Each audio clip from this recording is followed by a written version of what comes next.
ఇకపై మీకు ఇష్టమైన ఫేవరెట్ సీరియల్స్ యొక్క ఫుల్ ఎపిసోడ్స్ యూట్యూబ్లో అందుబాటులో ఉండవు. కేవలం సన్నెక్స్లో మాత్రమే ఫ్రీగా చూడొచ్చు.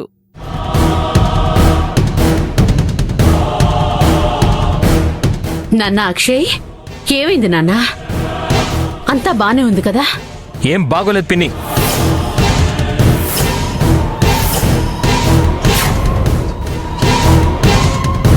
మీరు ఈ ఊరి రైతుల భూములు లాక్కున్నారంట కదా?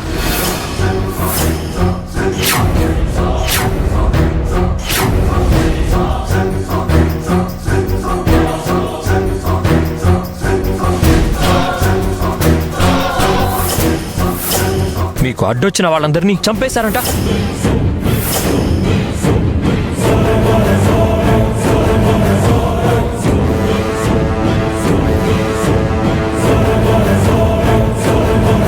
ఎన్నో దౌర్జన్యాలు, కుట్రలు చేశారట కదా?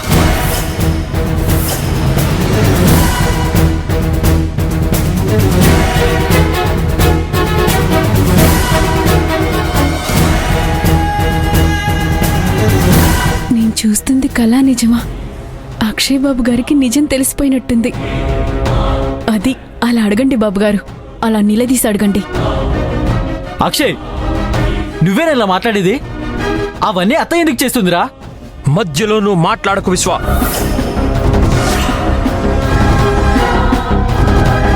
నాకు పిన్నే సమాధానం చెప్పాలి.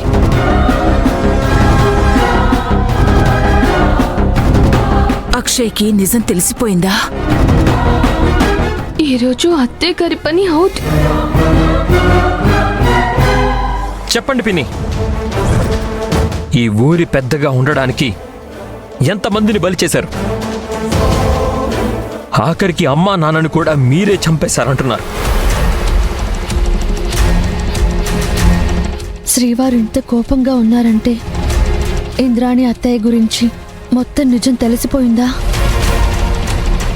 అక్షయ్, నువ్వేమంటున్నావో నాకు అర్థం కావడం లేదు నాన్న. ఇందాక గోవర్ధన్ గారిని కలవడానికి వెళ్తున్నప్పుడు దారిలో ఒక వ్యక్తి కలిసి ఇలా మీ గురించి నోటికొచ్చినట్టు చెప్పాడు పిన్ని.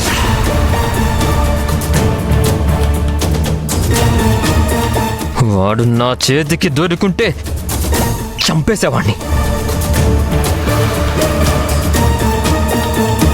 కానీ తప్పించుకొని పారిపోయాడు. నా కన్న తల్లి కంటే ఎక్కువైనా మీ గురించి ఎవడో ఏదో చెప్పేస్తే నేను నమ్మేస్తానా పిన్ని?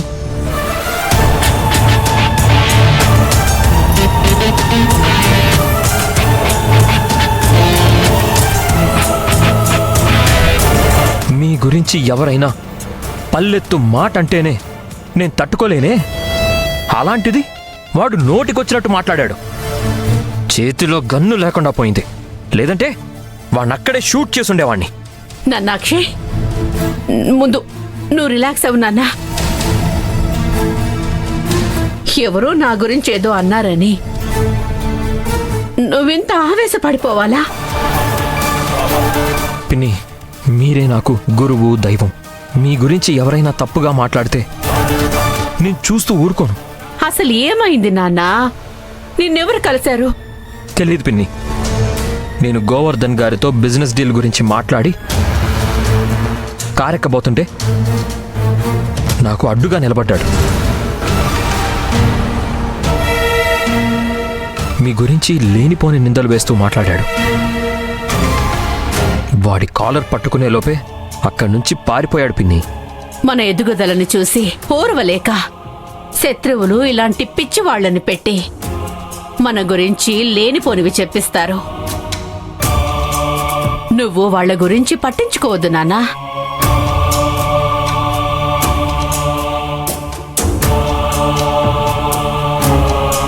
మనల్ని విడగొట్టడానికి, మన మధ్య చిచ్చు పెట్టడానికి పక్కనే ఉంటూ ఎన్నో ప్రయత్నాలు చేస్తూ ఉంటారు. అవేమీ పట్టించుకోకుండా హ్యాపీగా ఉండు నాన్నా.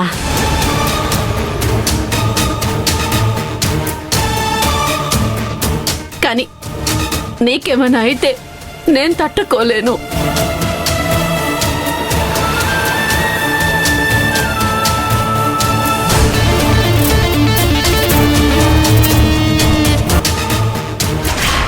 నిజమే పిన్ని, వాడు పిచ్చోడై ఉంటాడు.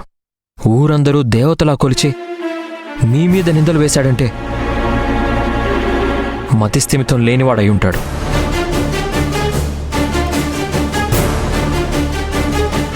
అక్షయ్, నీ ఆవేశంలో అర్థం ఉంది. అత్తయ్య, నేను గాని అక్కడ ఉండుంటే వాడికి 4 తగిలించేవాడిని. వదిలేయండ్రా. అయినా ఇంత రాత్రిపూట ఎందుకెళ్ళావు అక్షయ్? ఈ టైంలోనే పిచ్చోళ్ళందరూ రోడ్డు మీద తిరుగుతుంటారు. సత్తిపండు, నా కొడుకును విసిగించింది చాలు. నాన్న అక్షయ్, నువ్వు రిలాక్స్ అవ్వు. మనం తర్వాత మాట్లాడుకుందాం. అక్షయ్ పద. వెళ్ళు నాన్న. రా. మీరంతా ఏంటి చూస్తున్నారు? వెళ్ళి మీ పనులు చూసుకోండి. పదండి. పద విశ్వ.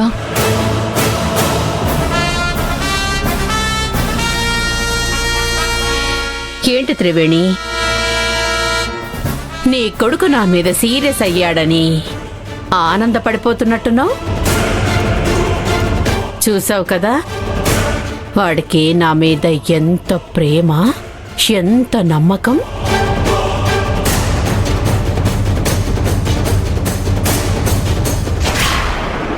ఇంద్రాణి గురించి పూసగుచ్చినట్టుగా చెప్పాడంటే ఆ మనిషి ఎవరై ఉంటారో.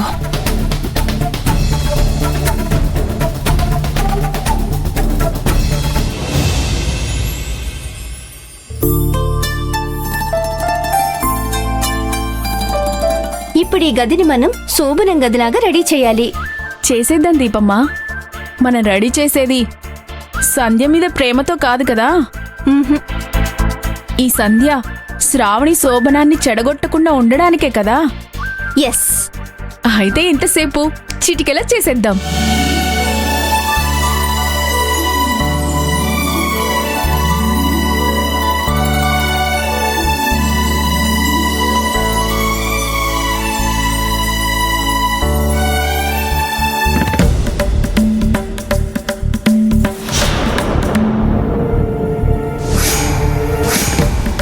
మీరేంటిక్కడ?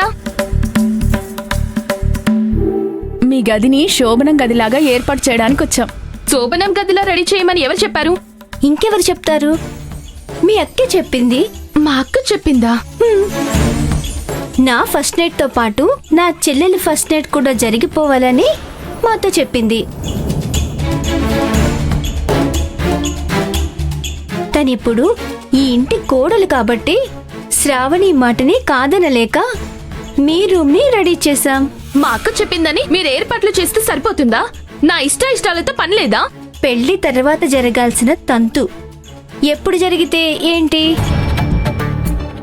ఈ రోజే మీ ఫస్ట్ నైట్ జరిగిపోతే బాగుంటుంది.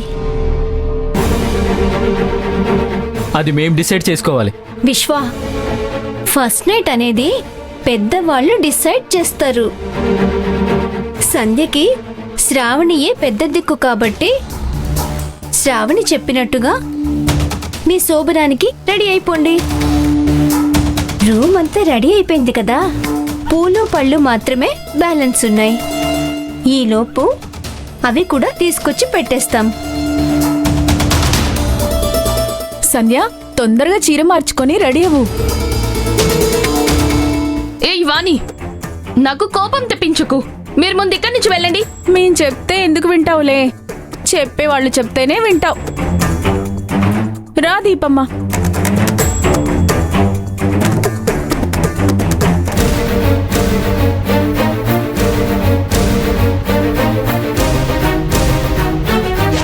ఏంటి సంధ్య ఇదంతా? దీపాకి వానికి పిచ్చి పట్టి ఇలా చేస్తున్నారు. నువ్వేం పట్టించుకోకు విశ్వ.